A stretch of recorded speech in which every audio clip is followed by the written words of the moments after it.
Linda exhaled with relief as she closed her laptop. The quarterly report was finally finished. Outside the office window, it was already dark, and the lights of the skyscrapers illuminated the February twilight. She glanced at the clock. It was 7 o'clock. Jim should be home from work by now and might even have dinner ready. Lately, he had been spoiling her with his culinary experiments, especially on Fridays. As she rode down in the elevator, Linda smiled, remembering how she had met her husband. 3 years ago, she was working at the same company as a junior economist, and Jim had just been hired as the personal driver for their boss, Mr. Kelly. They bumped into each other in the hallway. Linda was rushing with a stack of documents, and Jim, a confused newbie, was looking for the right office.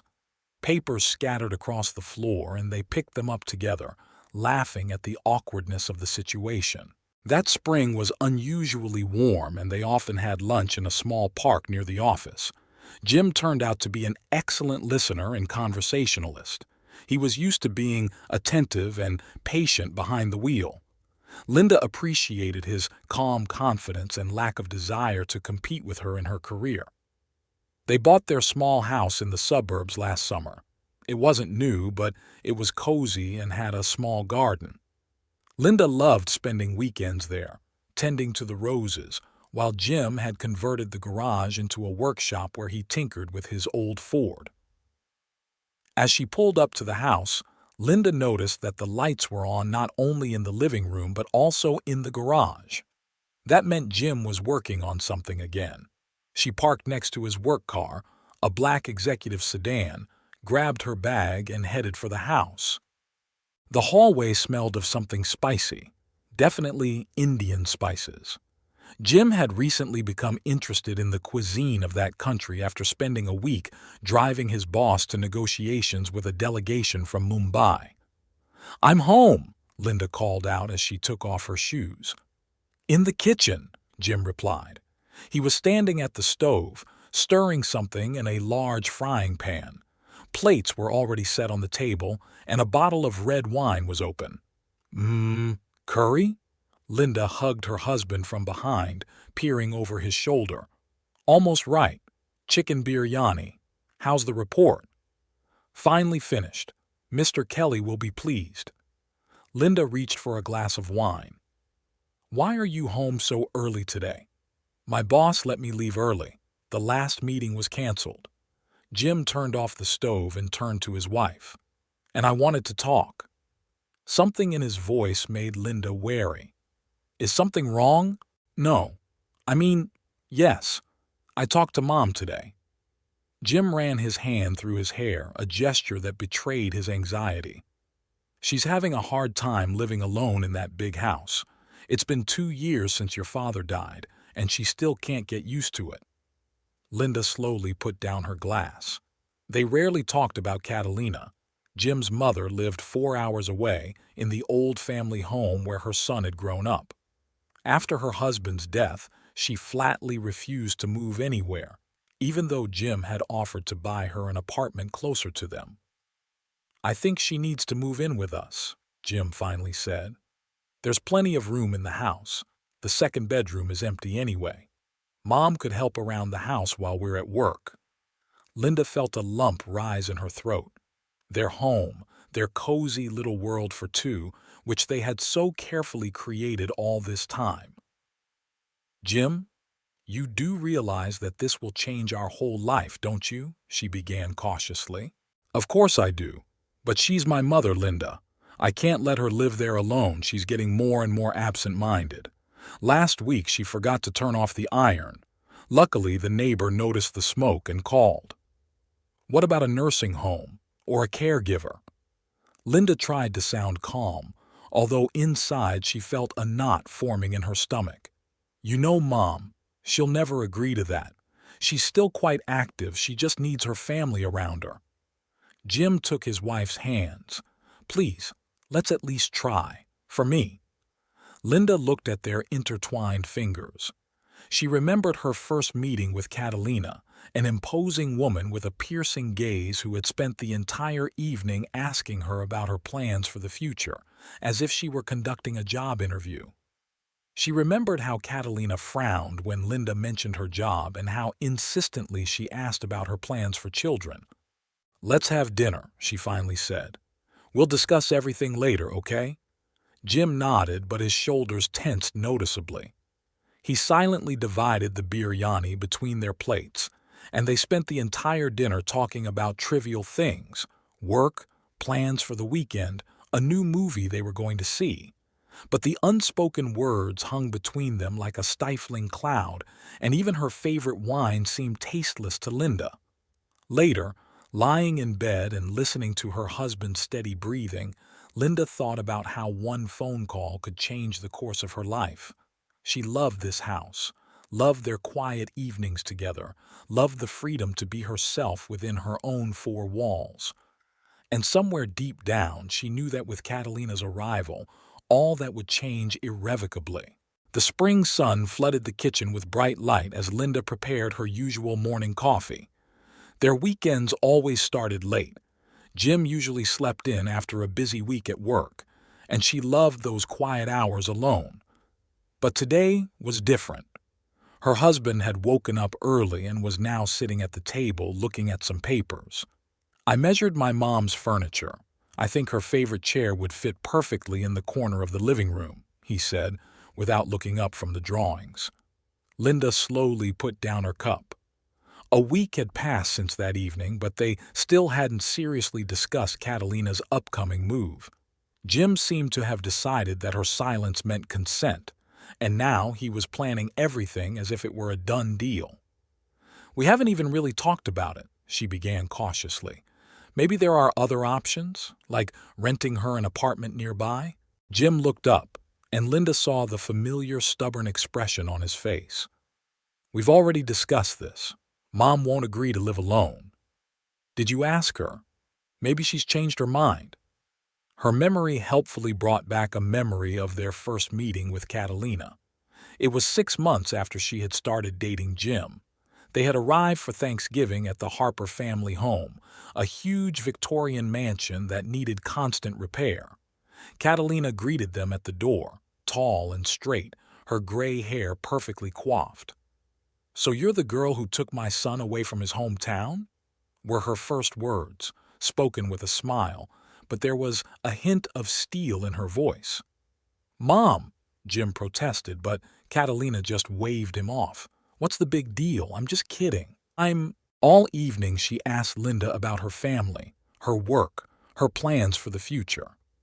Each answer was met with a slight nod and a barely perceptible grimace of disapproval. Especially when the conversation turned to her career, Catalina herself had never worked, devoting her life to her family.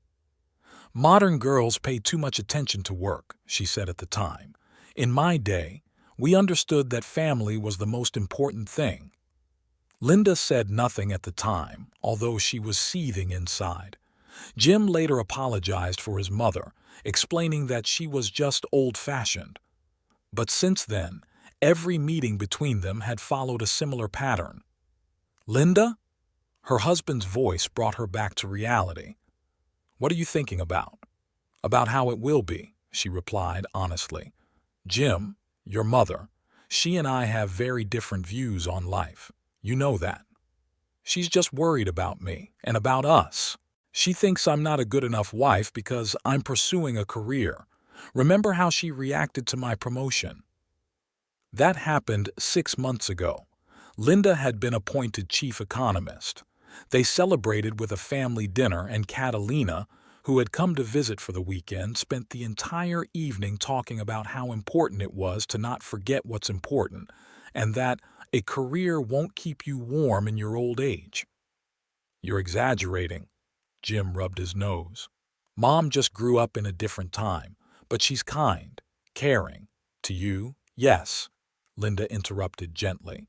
"You're her son, but try to imagine what it's like for me. Every day, listening to hints that I'm not the right wife. You could just ignore it. In my own home, where I'm supposed to feel comfortable." Jim stood up and paced around the kitchen.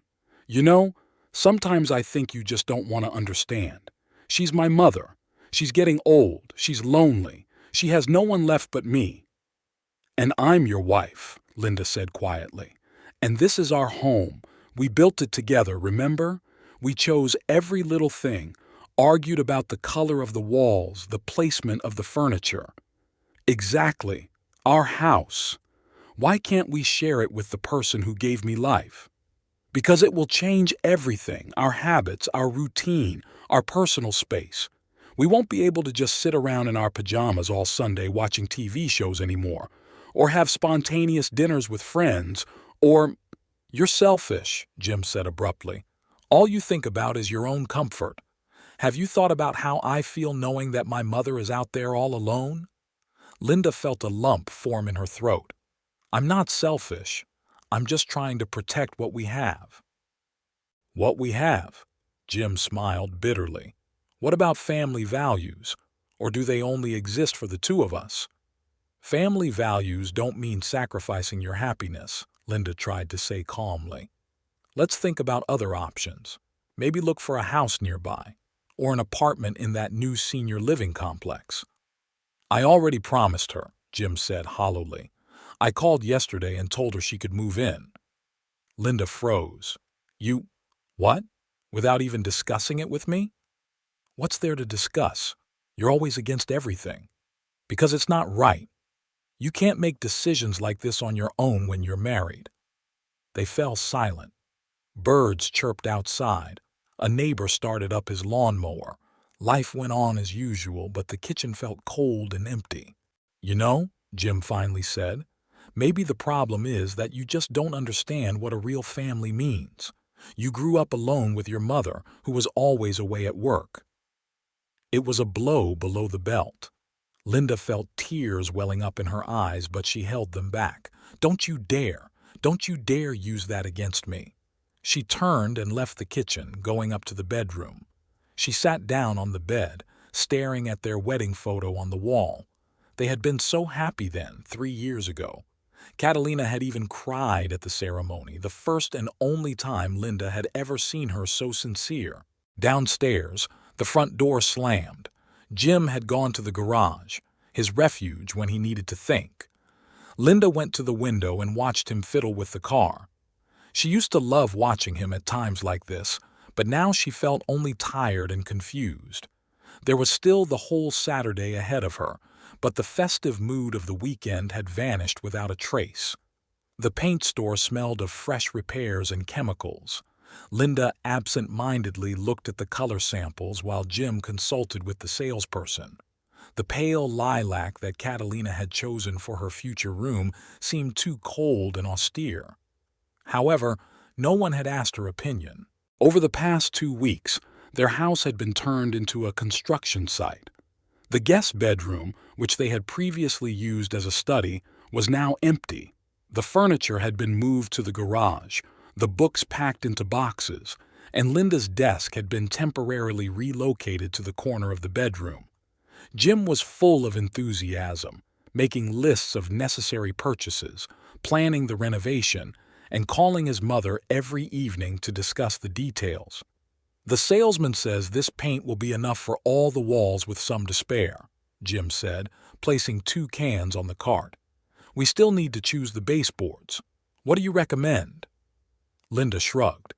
You know better. You and Mom have already decided everything. Jim sighed heavily. Are you starting again? I'm not starting anything. I'm just telling it like it is. They moved silently toward the checkout. Lately, their conversations had increasingly ended this way, with unspoken words and hurtful silence. Linda felt an invisible wall growing between them, but she couldn't do anything about it. Another surprise awaited them at home. The delivery service had brought a massive mahogany rocking chair. It's Mom's favorite, Jim explained, directing the movers. She got it from her grandmother.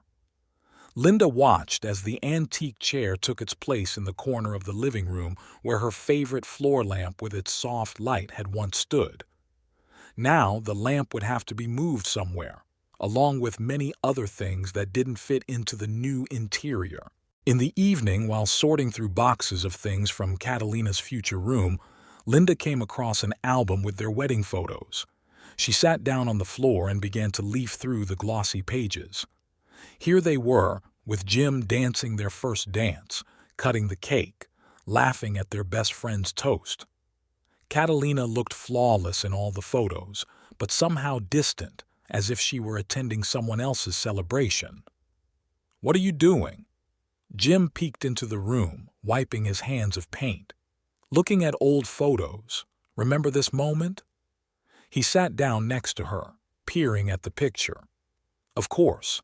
Mom was upset that we didn't get married in a church." "Yes, I remember. She didn't talk to me during the entire holiday dinner." "Come on, Linda, she's just old-fashioned. It was important to her." "What's important to us?" Linda asked quietly. "Our desires, our plans, do they matter?" Jim stood up. "Let's not start that again. You better help me with the baseboards." They worked in silence for the next few hours. Linda held the strip while her husband nailed it to the wall, handed him tools, and picked up trash. At one point, she caught their reflection in the window, two people busy with a common task, but infinitely distant from each other. Catalina called every evening. Her voice filled the house from the speakerphone, giving orders and expressing wishes. She wanted her dresser to be right there, and the bed had to be turned so the headboard faced the window. The curtains needed to be thick so the sun wouldn't keep her from sleeping, and it would be nice to free up some space in the closet. She had so many things. Linda was staying late at work more and more often. In the office, surrounded by familiar spreadsheets and reports, she felt in her element.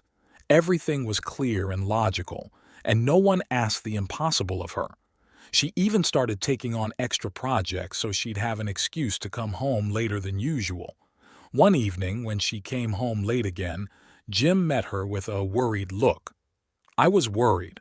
Why didn't you answer your calls?" "I was busy," Linda said wearily, sinking onto the sofa. "An important project." "Mom asked what kind of towels you use in the bathroom. She wants to buy some to match." "Seriously? Is that the most important thing right now?" "No. What's important is that you're avoiding home and me." Jim sat down opposite her. "You think I don't see it?" "What do you see, Jim? That your wife isn't jumping for joy while her home is being remodeled to suit someone else's desires?" "They're not someone else's desires. They're my mother's. And my life." Linda felt her voice tremble. "My space, my comfort."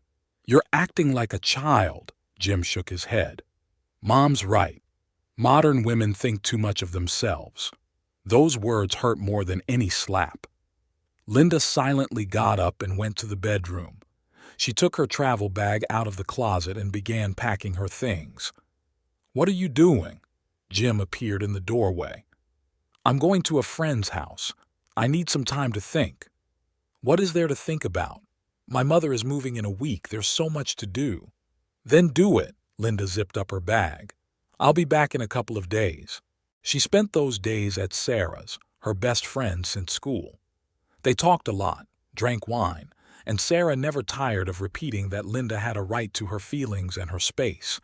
But when she returned home, nothing had changed, except that there were even more of Catalina's things in the living room, and the smell of fresh paint hung in the air. Jim greeted her as if nothing had happened. He showed her how great the room looked, boasting about the new curtains and paintings his mother had sent. Linda nodded and smiled, but inside she felt a strange emptiness. Their home, their fortress, was gradually turning into a museum of other people's memories and desires. The moving truck arrived in the driveway at exactly 10 o'clock. Jim greeted the driver, waving his arms and showing him where to park.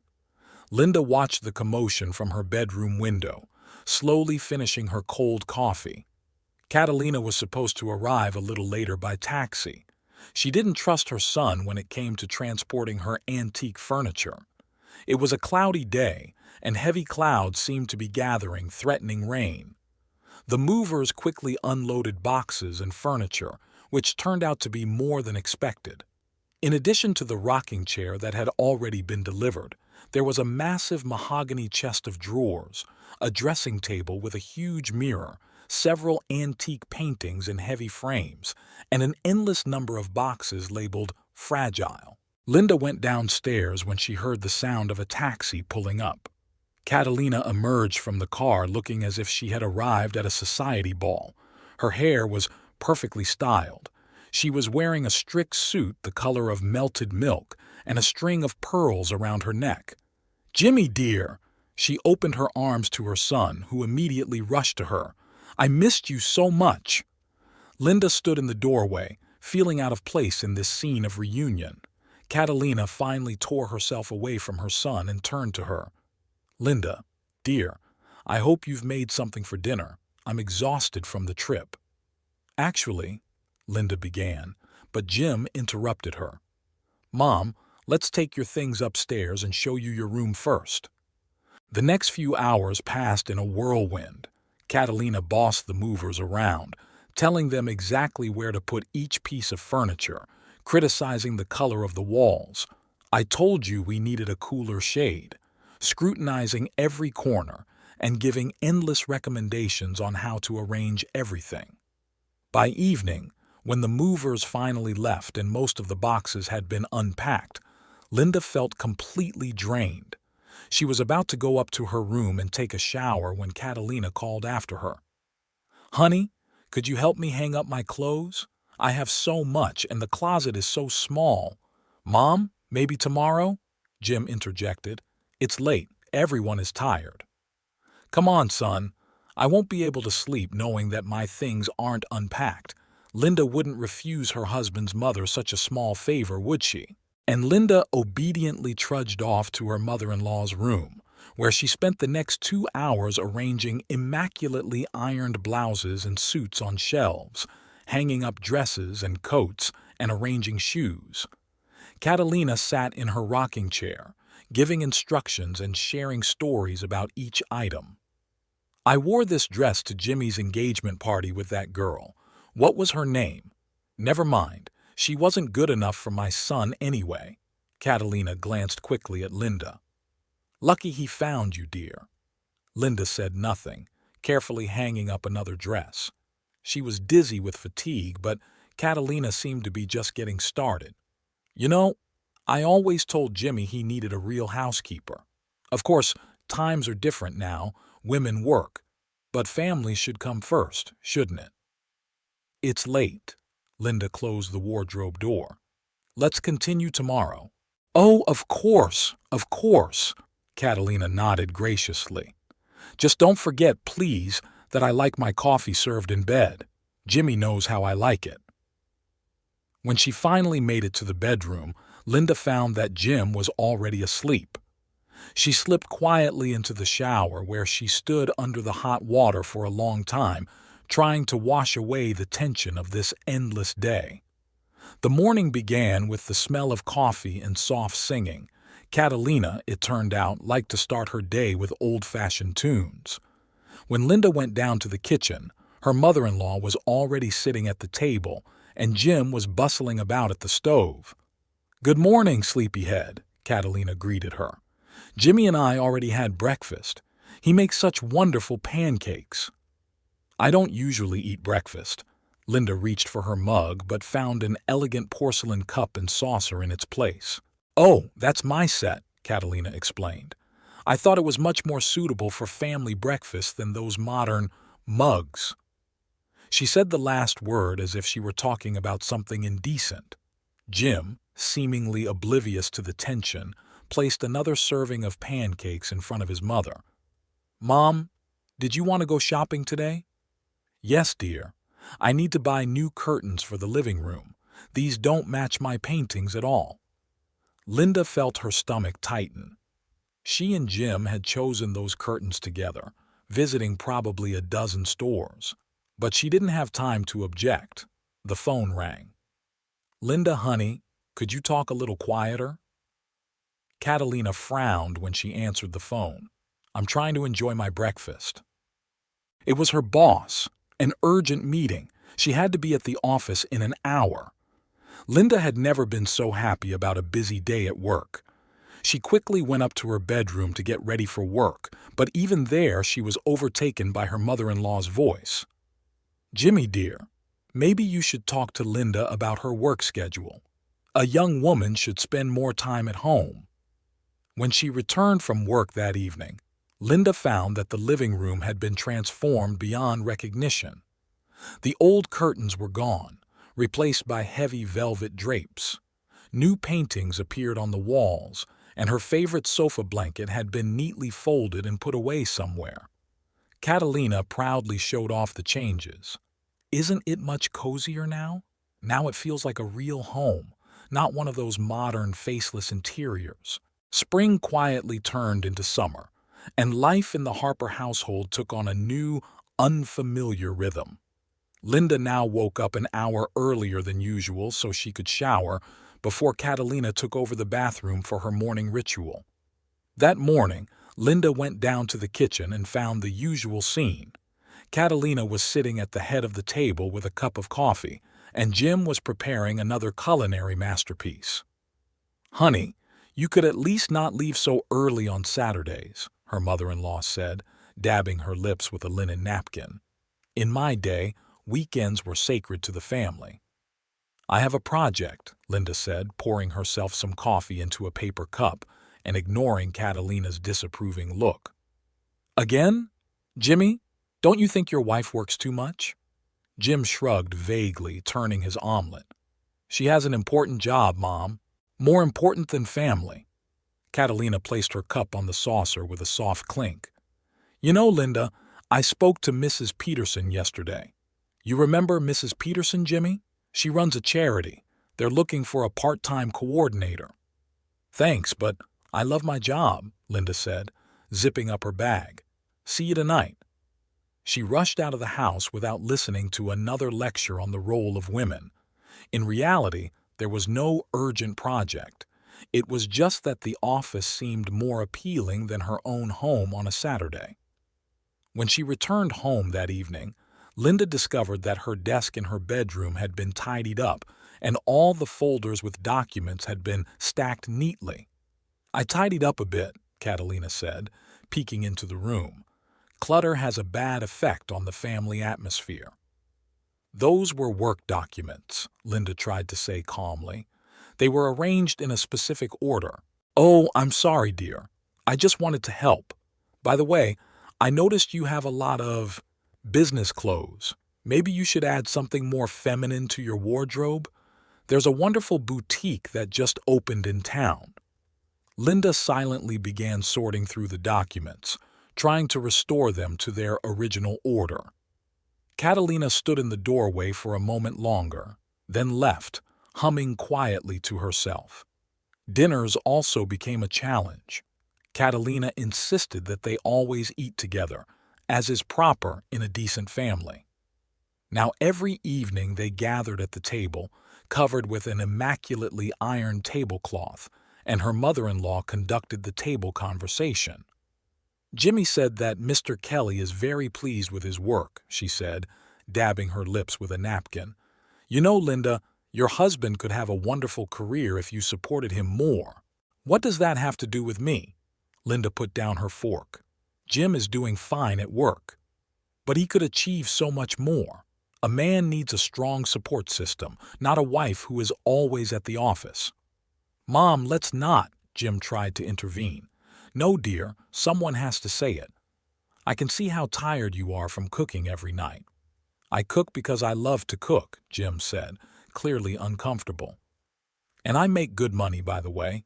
Linda felt her cheeks flush. "And I pay half the mortgage." "Oh, now we're talking about money?" Catalina raised her perfectly plucked eyebrows. "How modern." The weekends became especially difficult. Catalina considered it her duty to organize family leisure activities. Endless shopping trips, visits to her old acquaintances, Sunday dinners that were more like social gatherings. Linda tried to refuse, but each time it led to hurt looks and quiet conversations between mother and son behind closed doors. One evening, Linda found Catalina sorting through the closet in the hallway. "What are you doing?" "Oh, I thought I'd make some room for my seasonal clothes. I put your old jackets in a box. They're out of style anyway."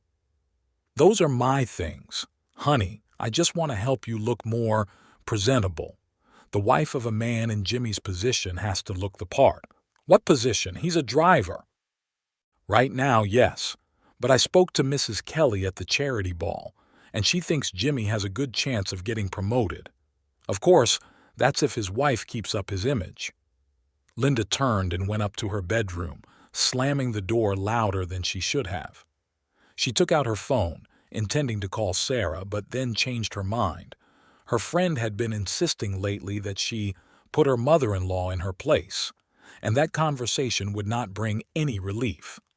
That evening, Jim tried to talk to her. "Mom just wants what's best. She's old school, you know."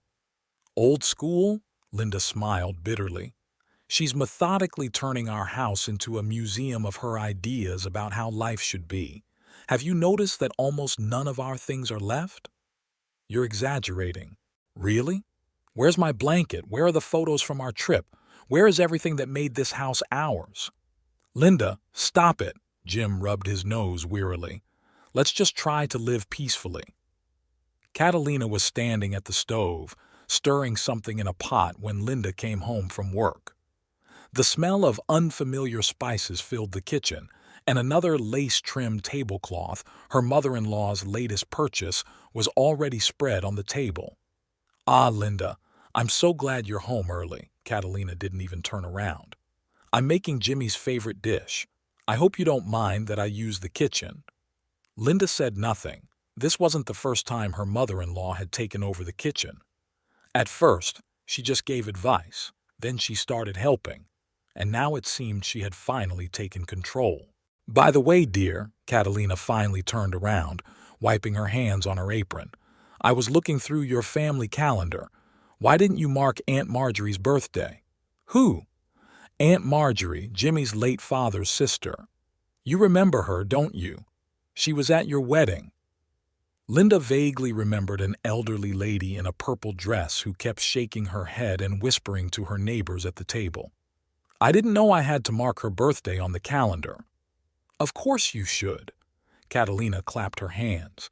"She's very sensitive. You didn't send her a birthday card last year, and she still remembers. I've written all the important family dates in the calendar. Try not to miss them in the future." Linda walked over to the refrigerator, where her and Jim's calendar hung, now covered with her mother-in-law's neat handwriting. The birthdays of numerous relatives, wedding anniversaries, christenings, and even funerals were all carefully marked. "And don't forget next Wednesday," Catalina added. "What's happening on Wednesday?" "A charity evening at the church. Mrs. Kelly invited us personally. I've already found a suitable dress for you. Your business suits are completely unsuitable for such events." "I have an important meeting with clients on Wednesday." Linda poured herself some water. "The meeting can be rescheduled. Family obligations are more important." "It's a work meeting, not—" "Linda," Catalina lowered her voice, "you understand how important it is to maintain connections, don't you? Mrs. Kelly can help Jimmy get promoted. But for that, the whole family has to make the right impression." At that moment, the front door slammed shut and Jim returned. He entered the kitchen and beamed at his mother at the stove. That smells amazing. Is that your signature stew?" "Of course, dear," Catalina beamed. "I remember all your favorite dishes. By the way, did you tell your wife about Wednesday?" "Oh, yes." Jim turned to Linda. "Honey, you can come with us to the charity event, right? My boss specifically said he was expecting us with our families." "I have a meeting." "But this is an important event." Jim frowned. "Can't you reschedule your meeting?" "It's a quarterly report for a major client. I can't reschedule it just because your mother wants to." "What does Mom have to do with this?" Jim interrupted. "This is about my career." "Oh, don't worry, son," Catalina interjected. "I'm sure Linda will find a way to prioritize. Right, honey?" Dinner was spent in tense silence. Linda picked at the stew, which was too spicy for her taste, while Catalina recounted the latest news from their relatives. Jim listened attentively to his mother, occasionally nodding in agreement, but not even looking at his wife. After dinner, when they went up to their bedroom, Jim finally spoke. "Why can't you just agree? This is really important to me. And my job isn't important? You can make an exception just this once. Mom's right. You have to be able to prioritize." "Your mom is right about everything, isn't she?" Linda began to make the bed, "especially when it comes to my life." "Stop it," Jim shook his head. "She just wants to help. By the way, she already talked to Mrs. Peterson about that job at the charity." "What?" Linda froze with the pillow in her hands. "You discussed my job behind my back?" "It's a great opportunity, less stress, flexible hours. And your mother having complete control over my life." Linda threw the pillow on the bed. "Thanks, but no thanks." "You're being unfair to her," Jim started undressing. "Mom is trying to do what's best for both of us." "No, she's trying to remake our lives to suit her. Have you noticed that we don't spend evenings together anymore? That we don't watch movies on weekends? That we can't even have dinner in peace without her comments?" "That's called family life, Linda." Jim turned off the light. "It's about time you got used to it." At the office, Linda was sorting through documents, trying to focus on the numbers, but her thoughts kept returning to the morning conversation. She decided to try talking to Jim and Catalina again to find some kind of compromise. After all, they were adults. There had to be a way to make their life together work. Her thoughts were interrupted by a phone call. Catalina. Linda stared at the screen for a few seconds before answering. "Honey, did you forget about the fitting?" "Catalina, I'm at work." Linda rubbed her nose. "Let's talk tonight." "But the dressmaker is waiting for us at 5. I made a special arrangement so we could make it to the charity event." "I can't leave work early." "So you're not going to the event?" Her mother-in-law's voice took on a metallic tone. "Jimmy will be very disappointed." Linda leaned back in her chair. Somewhere deep inside, a dull irritation stirred. Why did she have to justify every decision she made? "You know what?" She tried to sound calm. "Let's meet tonight and talk about everything. Not just tonight, but everything else too." "What do you mean?" "We need to talk, the three of us." There was a pause on the line. "Okay," Catalina finally said. "I'll make dinner." All day long, Linda rehearsed the upcoming conversation in her head. She wrote down everything she wanted to say, calmly, rationally, without emotion. About personal space, about boundaries, about mutual respect. She even sketched out possible compromises. For example, 2 family dinners a week instead of every day, or joint activities on weekends, leaving weekdays for her and Jim. When she got home, the smell of fresh baking filled the air. Catalina set the table with her best tablecloth and took out the good china. Jim was already sitting at the table, looking unusually serious. "Sit down, dear," Catalina said, pointing to a chair. "I made your favorite chicken pie." It wasn't his favorite pie. Linda preferred vegetarian food, as she had mentioned many times. But now that didn't seem important. "Thank you," she said, putting down her bag and sitting down. "I wanted to talk." "Of course, of course." Catalina poured tea into the cups. "But eat first. It's not good to discuss serious matters on an empty stomach." For the next 20 minutes, they ate the pie in silence. Linda felt the words she had prepared get stuck in her throat along with the unchewed pieces of pie. "So," Catalina finally said, dabbing her lips with a napkin, "what did you want to talk about?" Linda took out her notepad, but for some reason all the carefully chosen phrases suddenly seemed false and inappropriate. "I think we need to establish some rules for living together," she began. "Rules?" Catalina raised her eyebrows. "Does a family need rules?" "Yes, we do. For example, about personal space." "Oh, so that's what this is about." Catalina shook her head. "Jimmy, are you listening? Your wife thinks there should be personal space in a family." Linda, Jim leaned forward. Mom just wants to be a part of our lives. I understand. Linda clutched the piece of paper in her hands. But there are boundaries. Boundaries? Catalina let out a short laugh. Between a mother and her son? Between a mother-in-law and her daughter-in-law? Yes, exactly. Jim and I are a separate family. We have our own habits, our own lifestyle. Which clearly needs some work, Catalina cut in. I see how you live, always at work, eating who knows what, not even going to church. It's our choice. Choice? Catalina turned to her son. Jimmy, tell me honestly, are you happy with how you live, with your wife always staying late at work, with her thinking only about her career even on weekends? Mom, Jim began. No, let him answer.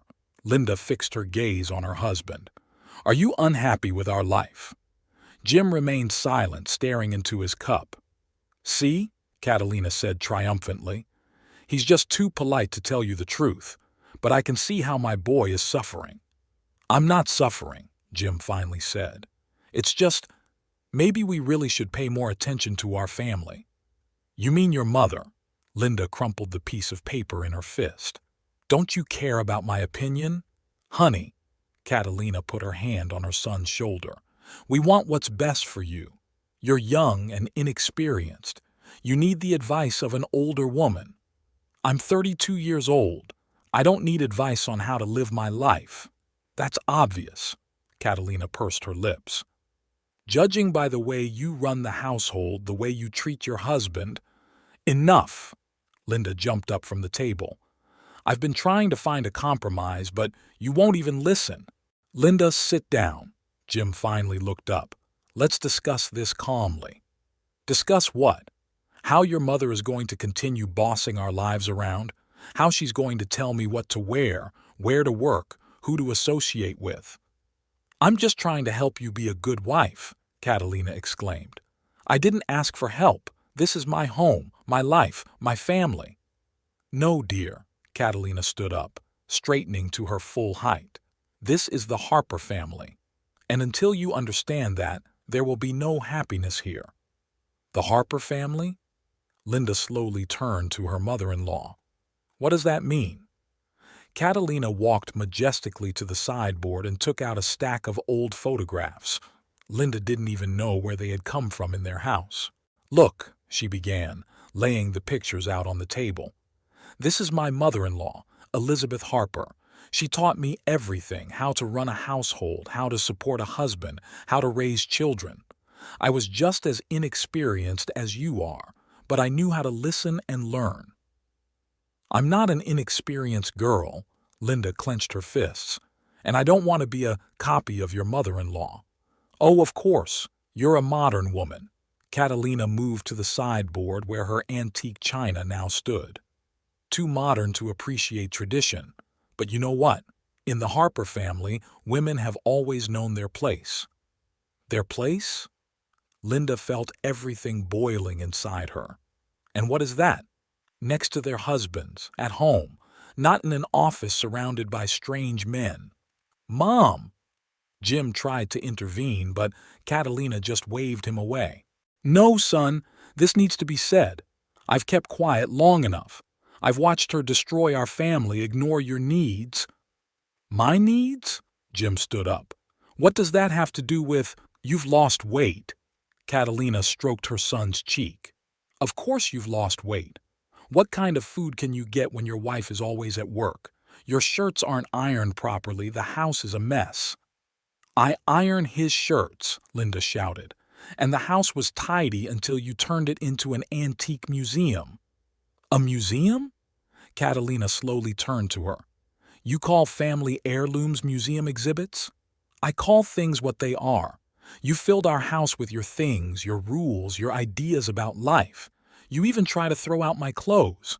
Because you dress like who? Linda took a step forward. Come on, finish it. A heavy silence hung in the room. Jim shifted his gaze from his mother to his wife, clearly not knowing what to do. You know what? Catalina stood up straight. I raised a son on my own. I buried my husband. I kept family traditions alive for 30 years, and I won't let some upstart destroy it all." "Upstart?" Linda laughed bitterly. "So that's what I am to you? I wonder what your husband was to his family. An upstart too?" Catalina turned pale. "Don't you dare talk about my husband." "Why not? He was just a driver when you met him. Or is that different for you?" "Shut up!" Catalina grabbed a cup from the table and slammed it down hard. The porcelain shattered into pieces. "How dare you? How dare you compare us?" "Mom, calm down!" Jim rushed to his mother, but she pushed his hand away. "No, I won't keep quiet anymore. This woman is not worthy of being part of the Harper family. She doesn't respect traditions. She doesn't value family." "I don't respect traditions?" Linda felt tears welling up in her throat. Maybe it's your traditions that aren't worth respecting. Maybe it's time to admit that times have changed. Times? Catalina curled her lips in contempt. "Oh yes, of course. Now women think they can do anything. Careers, independence. And what's the result? Unhappy husbands, empty houses. My husband isn't unhappy." "Really?" Catalina turned to her son. "Jimmy, tell her. Tell her how tired you are from cooking every night, how you miss a real home. Stop it!" Jim ruffled his hair in despair. "Both of you, stop it!" "No, let him finish." Linda crossed her arms over her chest. "Let him say everything he thinks, about what a bad wife I am, about how I'm destroying your precious family, about how I'm not good enough for your son." "Yes, you're not good enough," Catalina shouted. "And you know why? Because you only think about yourself, your career, your ambitions, a real woman." "I don't want to be a real woman by your standards." Linda felt tears running down her cheeks. "I want to be myself. I want to live my own life. I want—" "There!" Catalina exclaimed triumphantly. "Hear that, Jimmy? Me, only about herself. Where is there room for a family? Where is there room for a husband?" "Mom, stop," Jim said hoarsely. "No, I won't stop. I've been silent for too long. I've seen how she's distanced you from your family, from our traditions." Linda slowly sank into a chair. Suddenly she felt terribly tired, as if all her strength had left her at once. "You know what?" she said quietly. "You're right. I'm not right for your family, because I have my own opinions, my own life, my own goals, and I'm not going to give that up for your idea of what a proper wife should be." "Finally, you've told the truth," Catalina smiled triumphantly. "Jimmy, now you see—" At that moment, the sharp ring of the phone cut through the tense silence in the room. Linda mechanically took out her cell phone. It was her boss. "Yes, Mr. Kelly. Yes, of course. I'll check my email right away." She went upstairs to her bedroom where her laptop was. A work issue required urgent attention. A client had found an inaccuracy in the quarterly report. Immersing herself in the familiar world of numbers and graphs, Linda felt the suffocating atmosphere of the scandal gradually recede. Here, at work, everything was simple and clear. The numbers didn't have to meet anyone else's expectations. They didn't try to remake her to fit their standards. Muffled voices came from downstairs. Catalina was arguing heatedly with her son. Linda didn't listen to the words, focusing on her laptop screen. She knew that sooner or later she would have to go downstairs and plunge back into this endless war for the right to be herself. But now she had a reason to postpone the inevitable. A call from work drew a line, not a point of no return, but a clear boundary between two worlds. The world where she was a professional, a respected specialist, and the world where people tried to squeeze her into outdated frameworks of other people's ideas about a woman's place. And somewhere between these worlds, she had to find her way, or finally choose one of them. After that evening's scandal, a fragile truce settled in the house. Linda spent almost all her time at work. Catalina pointedly ignored her presence, and Jim rushed between them, trying to maintain the appearance of family harmony. One Saturday morning, Linda went down to the kitchen earlier than usual. The house was still asleep, and she enjoyed the rare moments of silence when she didn't have to watch her every word and movement. She took her old mug out of the cupboard, the one Catalina had deemed unsuitable for a decent home, and started making coffee. On the table was an envelope with her mother-in-law's familiar handwriting. The letter was addressed to Jim.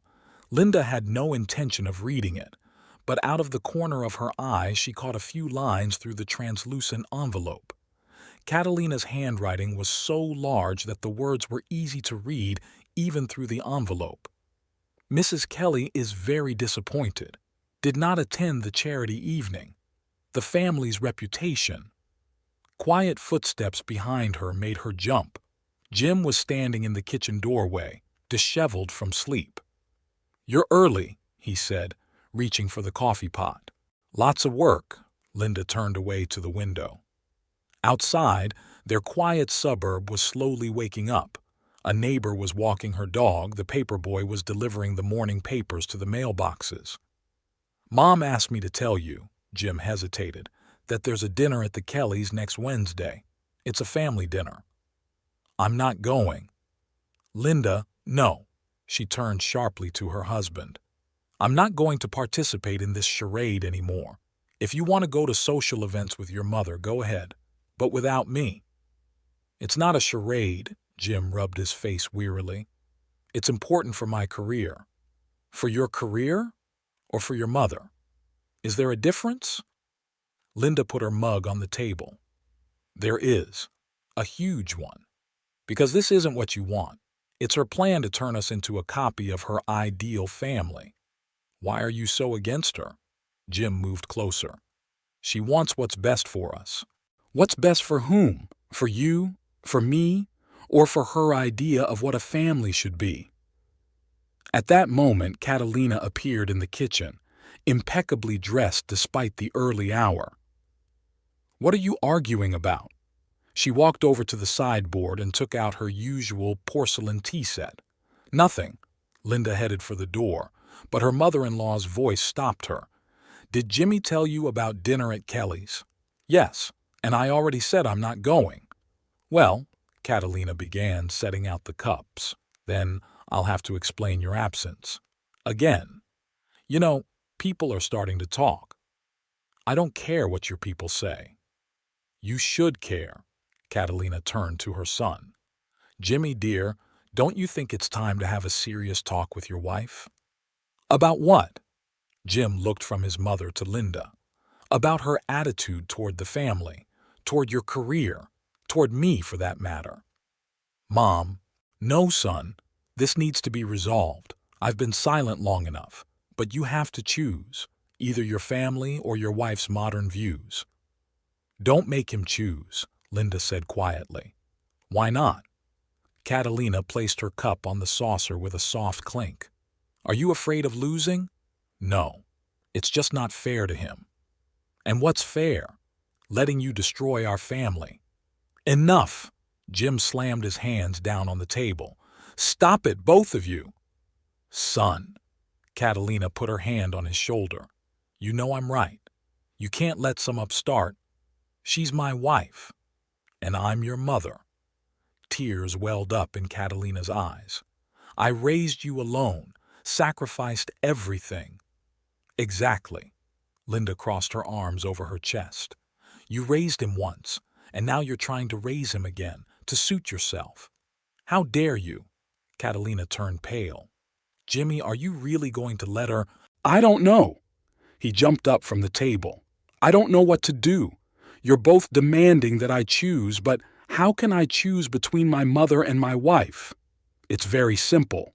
Catalina straightened up. "Remember who has been there for you all these years, who sacrificed everything for you, and who only thinks about her career." "I'm not asking him to sacrifice anything." Linda shook her head. "I just want us to have our own life, our own home, our own decisions."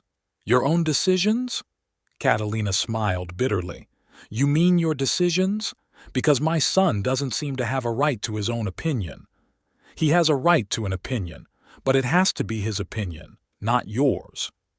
Jim stood between them, his head bowed. In the morning light streaming through the kitchen window, he looked very young and lost, as if he had turned back into the boy Catalina had raised on her own.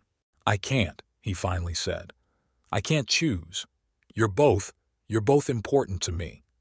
"Nothing is more important than family," Catalina said firmly. "And if your wife doesn't understand that, but she is my family." "No, son. Family is traditions, values. It's a cage," Linda finished quietly. "A cage made of your ideas about the right way to live." That evening, Linda came home from work late, having been held up by an unexpected meeting. The house was unusually quiet, with only Catalina's muffled voice coming from the kitchen. Linda wanted to go straight to her bedroom, but she heard her name and involuntarily slowed down. "Completely out of control," Catalina was saying. "She left without breakfast yesterday, didn't even say goodbye. And today, Mrs. Peterson called. Linda refused to meet with her. This is blatant disrespect for the family." "Mom, maybe you shouldn't have arranged a meeting without her knowledge?" Jim's voice sounded tired. "How else? She doesn't listen to reason. I'm trying to help her, to find her a decent place where she can spend more time with her family. But she loves her job." "She loves her job more than her husband, that's what I'm telling you." Catalina's voice took on a metallic tone. "This morning I found your shirt with a button missing in the laundry. A normal wife would have sewn it on long ago, but I can sew on a button myself. That's exactly what I mean. You do everything yourself. You cook, clean, do the laundry. She's turned you into a servant in your own home." Linda took a step toward the kitchen but froze when she heard Catalina's next words. "And now there's all this talk in town. Mrs. Kelly hinted that your promotion is in question. She says, 'How can you trust someone with a responsible position who can't even keep his own family in order?' What does that have to do with it?" "It has everything to do with it. Reputation is everything. What kind of reputation can a man have whose wife ignores family values, misses important events, and puts her career above her home?" "But I really don't understand how that has anything to do with work." "It does. It certainly does. Mr. Kelly is an old-school man, and for him, family is a sign of reliability. And what does he see? Your wife, who shows up at work before you and leaves after you, who misses charity events, who allows herself to argue with her superiors." Linda stepped into the doorway. "And I also allow myself to have my own opinion. Is that a crime too?" Catalina turned sharply. "Are you eavesdropping? This is my house. I have a right to hear what is said in it."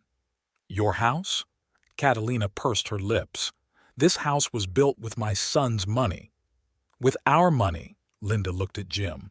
"And you know that." "I know." He rubbed his nose. "Let's not—" "No, son." Catalina put her hand on his shoulder.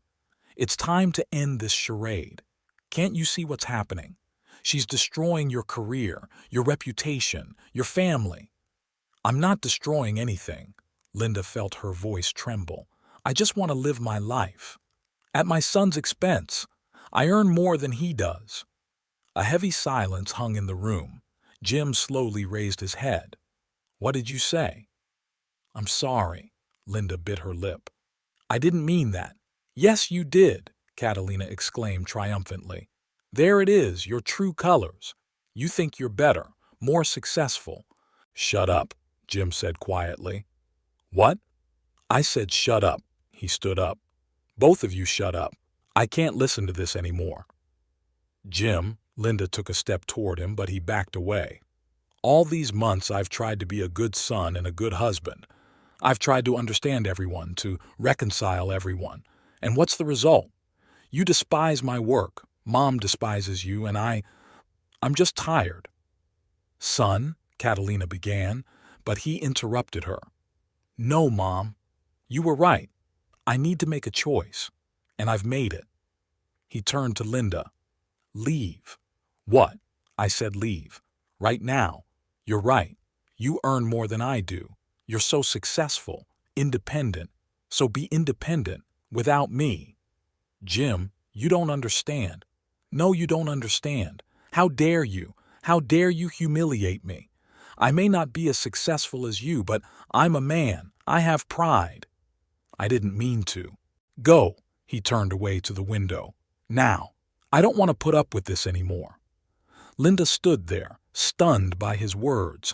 Somewhere on the edge of her consciousness, a thought flashed that it was ridiculous that one careless phrase could destroy 3 years of marriage. But Jim's face, his slumped shoulders, spoke louder than words. It was over. She slowly went up to the bedroom and took out her travel bag.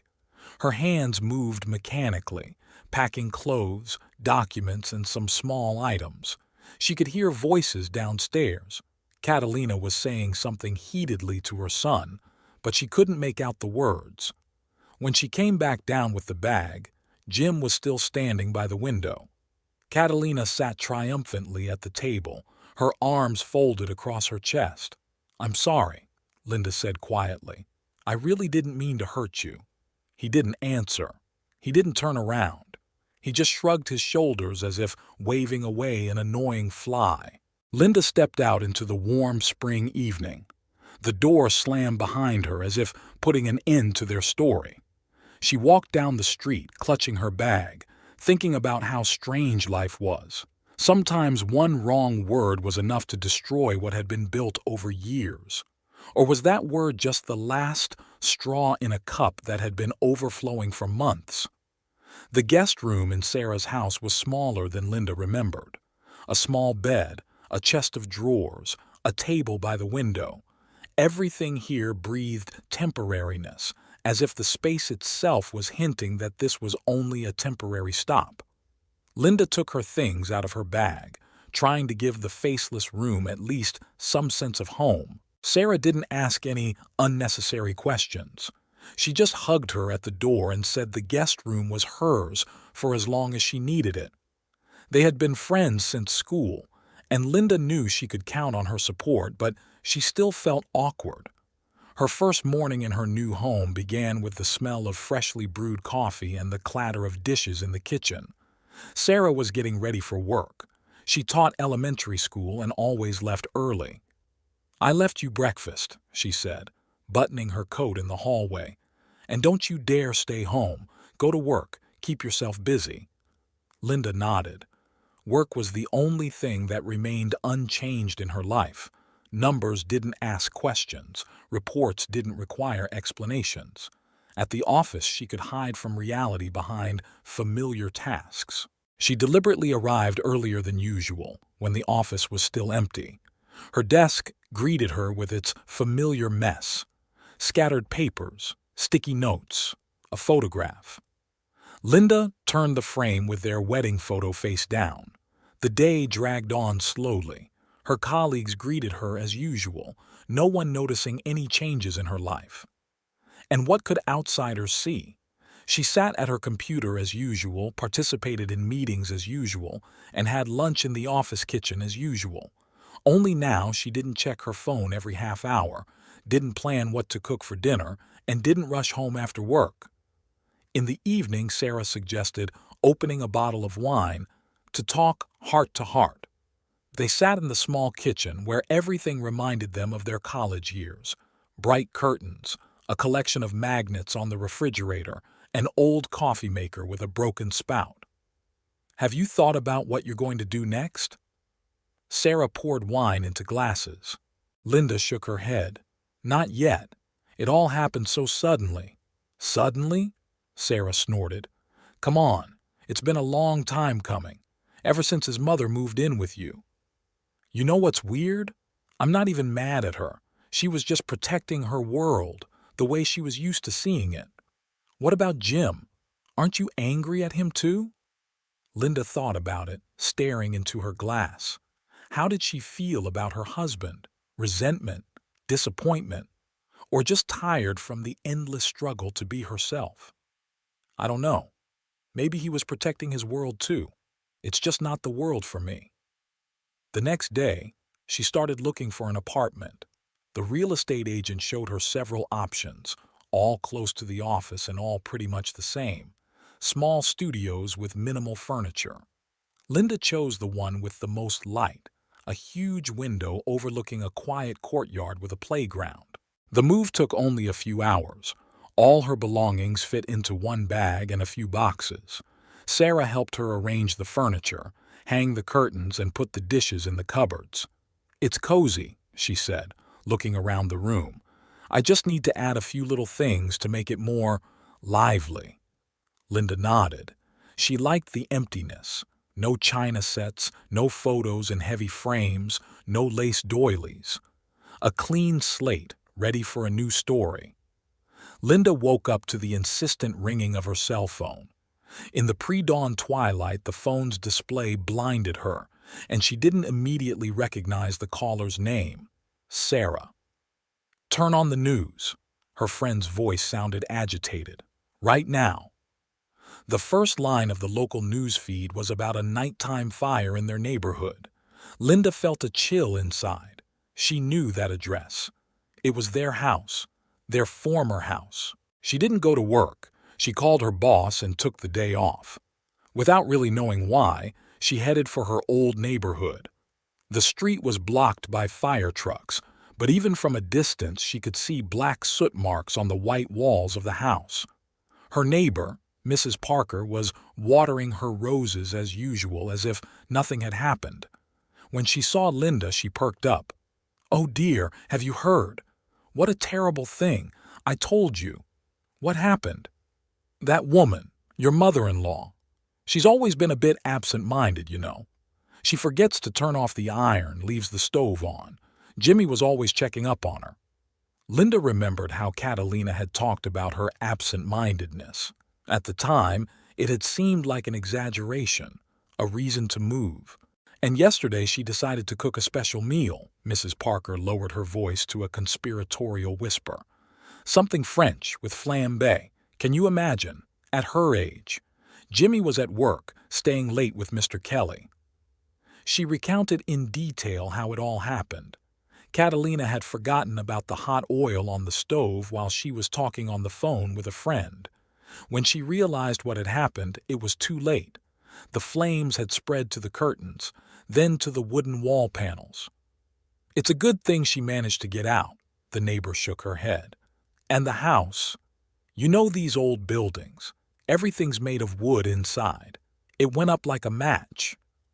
Linda stared at the blackened windows, the charred roof, the remains of their cozy porch. Somewhere there, under a layer of soot and foam, were their shared memories, their first housewarming, Sunday breakfasts, evenings by the fireplace. "Where are they now?" she asked, surprised at her own calmness. "At Catalina's, I think. Aunt Marjorie, remember her? A horrible woman, always criticizing everyone." Linda remembered. She remembered Aunt Marjorie herself and her cramped apartment in the city center, cluttered with porcelain figurines. Catalina always grimaced when she talked about her sister, considering her tasteless and vulgar. The firefighters finished their work and rolled up their hoses. One of them was explaining something to an insurance agent, gesturing animatedly. The neighbors gradually dispersed. The morning sensation was losing its appeal. "They say the insurance is good," Mrs. Parker continued to chatter, "but it's hardly enough for a new house. Prices are so high these days. And then there's this neighborhood." Linda nodded, hardly listening. She remembered how Jim had insisted on maximum insurance coverage. Just in case. At the time, it had seemed like a waste of money. Who could have thought that just in case would actually happen? The smell of smoke still hung in the air. Morning sounds drifted in from the open windows of neighboring houses, the clatter of dishes, children's voices, the noise of a coffee grinder. Life went on as if nothing had happened, for everyone except the inhabitants of the burned-down house. The phone in her pocket vibrated, a message from Sarah. "Are you okay? Can you come over?" Linda didn't answer. She stood there for a while longer looking at the ruins of her former life, then slowly walked to the bus stop. For some reason, She remembered Catalina's words about family heirlooms, the antique china set, the photographs in heavy frames, the mahogany rocking chair. All of that was now reduced to ashes, just like the image of the perfect family that her mother-in-law had so carefully created. "Excuse me, are you the former owner?" A young firefighter called out to her. "Could you answer a few questions for a report?" She shook her head. "I don't live here anymore. It's been several months." "I see," he said, jotting something down in his notebook. "I'm sorry." Linda walked down the familiar street, past the neat houses with their well-kept lawns, past the playground where she and Jim had once dreamed of walking with their children, past the small park where they loved to spend their weekends. Everything looked the same as before, but somehow it seemed infinitely distant, as if from another life. At the corner, she turned around one last time. The house stood a blackened shell against the clear morning sky, a sad monument to unfulfilled hopes and shattered illusions. Life in Aunt Marjorie's apartment proved to be a real test for Catalina. The small living room, cluttered with tasteless figurines and plastic flowers, became their temporary refuge. Jim slept on a fold-out couch, and his mother got a sagging mattress in a tiny bedroom that barely fit a narrow bed. Aunt Marjorie, a woman with an amazing ability to find fault in everything, gave unsolicited advice from morning till night. She criticized Catalina's way of making tea, Jim's way of folding towels, even how they arranged their shoes in the hallway. "There are rules in my house," she repeated with ill-concealed triumph. "Not like in your place. Where have you ever seen a stove left on unattended?" Catalina sat by the window in her surviving rocking chair, the only thing that had been saved from the fire. The chair smelled of smoke and the upholstery was burnt in places, but she refused to part with it. She rocked all day long, staring out at the street and ignoring her sister's barbs. Jim left for work early and came home late. At Mr. Kelly's office, he was greeted with sympathetic glances and whispers behind his back. His boss called him in for a talk the day after the fire. "I'm sorry, Jim," he said, looking at the papers on his desk, "but under the circumstances. You see, the position of personal driver requires a certain, stability." Now, Jim worked delivering groceries for a small chain of stores. The pay was lower and the hours were longer, but he had no choice. Insurance payments were delayed. Some additional documents, expert opinions, and approvals were required.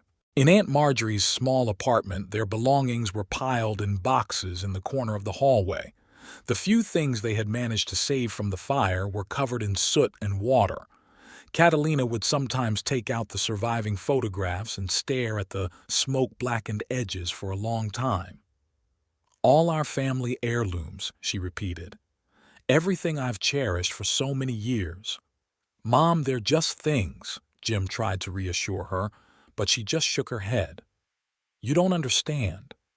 That was our history, our heritage. And now what? We're living like homeless people." Aunt Marjorie didn't miss a chance to add her 2 cents. "If you had listened to me back then and sold the house, you could have bought an apartment here, close to me.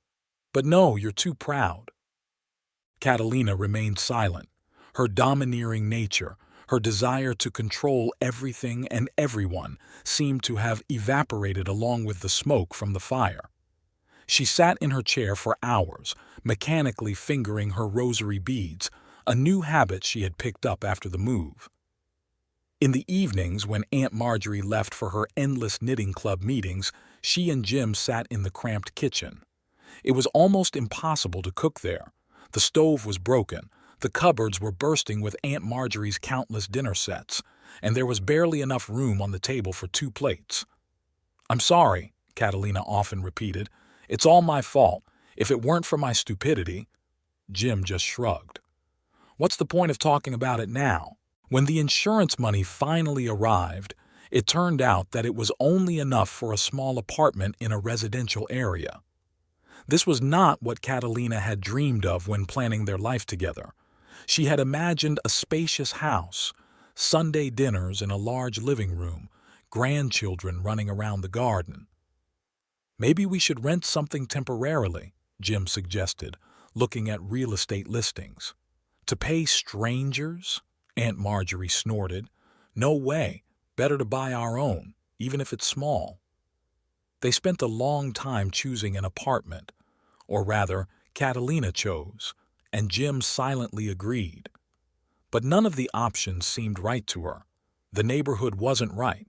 The neighbors were suspicious. The layout was awkward. Or maybe she just couldn't come to terms with the fact that her dream of a big family home was finally gone. In the end, they settled on a small two-room apartment in a new building. It had a standard layout, minimal furniture, and a view of another new building. Catalina tried to make the featureless walls look cozy by hanging up the surviving photographs and laying down some rugs she had bought in a store, but the apartment stubbornly refused to become a home. "At least it's clean here," said Aunt Marjorie, helping them move their belongings. "And no wood paneling. It won't catch fire." Catalina shuddered at those words. Her rocking chair now stood by the window in the living room, looking ridiculous and out of place among the new furniture. Just like her, lost, confused, deprived of the familiar ground beneath her feet. Linda walked down a familiar street looking at shop windows. A year is long enough for a lot to change. New signs had appeared in some places. Old ones had disappeared in others. Their favorite coffee shop had been replaced by a trendy sushi bar, and the windows of the bookstore were decorated with electronic readers instead of the usual paper volumes. She had deliberately chosen to walk to the office, even though she could have taken a taxi. She was now head of the finance department, and a company car was always at her disposal. But today, she wanted to walk, breathe in the spring air, and watch the city wake up to a new day. In the window of a furniture store, she noticed a rocking chair that looked remarkably like the one in their living room. I wonder if it survived the fire. Catalina had cherished that family heirloom so much. Thoughts of her former mother-in-law no longer caused her grief, only a slight sadness. They say that Catalina now goes to church every Sunday and heads some kind of charity committee. Maybe she finally found something she enjoys doing, without trying to control other people's lives. The usual hustle and bustle awaited her at the office: meetings, reports, negotiations with clients. She loved this job, loved the satisfaction of making the right decisions and completing projects successfully. She had decorated her office on the 20th floor to her own taste, minimalist but cozy. During her lunch break, Sarah called and invited her to dinner to meet her new friend. They saw each other often, spending almost every weekend together. Her friend had supported her during the most difficult period of her life, and now their friendship had grown even stronger. After work, Linda stopped by a new supermarket that had recently opened near her home. At the shelf with ready-made salads, she accidentally bumped into Jim. He looked tired, in a worn jacket and with a simple shopping bag in his hands, not like the man who once drove the boss of a large company. "Hi," he said, visibly embarrassed. "How are you?" "Fine," she smiled. "And you?" "Fine. Just working." An awkward pause ensued. What could she say to someone who had once been so close and was now almost a stranger? "I heard you're the head of the department now." He shifted from one foot to the other. "Congratulations." "Thanks. And you, still the same?" "No. I'm at a different company. Also a delivery driver, but the conditions are better." Silence again. Somewhere in the back of the store, a cash register rang, and a saleswoman announced a special offer on dairy products over the loudspeaker. "How's Mom?" Linda asked, surprised at her own question. "She's holding on. She goes to church, does some charity work. You know, she's changed since the fire. She's become softer, I guess." Linda nodded. She could imagine it. Proud Catalina, who had lost everything, finding solace in caring for others. "Well, I'm gonna go." Jim shifted his bag from one hand to the other. "It was good to see you." "I'm glad too," she said, and she meant it. There was no resentment, no bitterness, just a calm understanding that everything that had happened was inevitable. A year ago, she couldn't have imagined that her life would turn out this way, that the loss of her family would lead to finding herself, that it was possible to be happy without conforming to other people's ideas of happiness, that loneliness was not a sentence, but sometimes even a blessing. The doorbell rang. Sarah had arrived, as usual without warning, with a bottle of wine and news. They settled on the balcony looking at the city falling asleep and talked about everything under the sun: work, plans for the future, new beginnings. Somewhere else in the city, in a small apartment, Catalina sat in an old rocking chair, perhaps fingering her rosary and thinking about the vicissitudes of fate. And Jim was probably cooking dinner in his cramped kitchen, planning tomorrow's delivery route. Everyone has their own path, their own lessons, their own understanding of happiness. Linda raised her glass, looking at the sunset sky. Life went on, and she was grateful for everything, even the pain and loss that had made her stronger.